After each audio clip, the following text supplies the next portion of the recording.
दुईटाक अनुष्ठित होगा जाऊँगी। आम समस्ते जानते जे लोक मानकर जो छुआ मान अच्छा पिला मान अच्छा विभिन्न समस्या रोचे जो समस्या को सेमाने विभिन्न समय आम निकट को आसी पारना तो आमको निकट को आसिक विभिन्न प्रकार समस्या को शुणा तार तुरंत समाधान पदक्षेप ग्रहण करने आम समस्त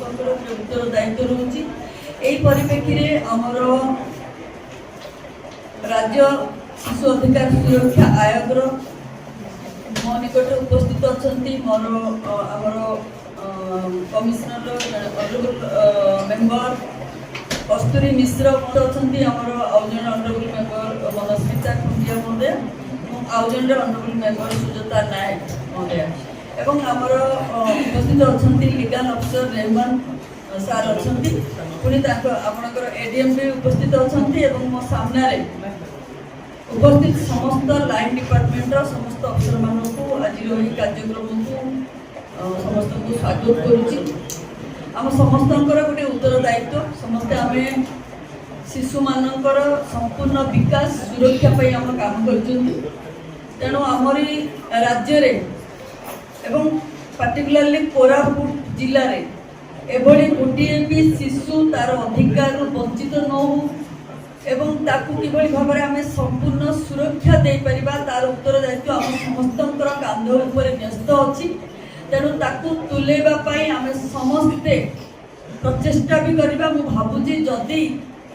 भगवानंकर किसी सेवा करिबार सुजोग मिले ताहले यह होची छुआ मानक पई सेवा करबाटा आम पई सबुठारु बड़ पुण्य काम। तेणु समस्त को पुणी थे आज ज्ञापन बा जनशुणी कार्यक्रम को स्वागत करुच्ची। आम ये कार्यक्रम प्राय 3टा डिस्ट्रिक्ट सरीगला बर्तमान यहाँ आम 4th डिस्ट्रिक्ट तेणु प्रत्येक जिलार उपात अंचल गुड़िक जो अंचल को प्रशासन जावाटा भी कष्ट होची से अंचल को आम जाठार आम विभिन्न समस्या लोक मान समस्या विषय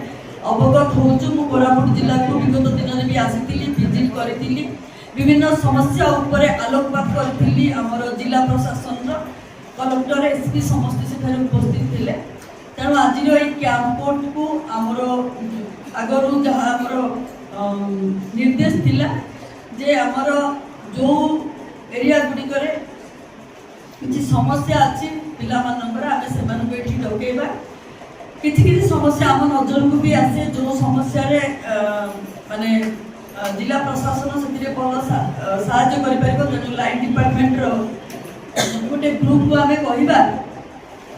जदि समान एका भली किसी समस्या आसूची आम से तुरंत समाधान करवा जिला स्तर में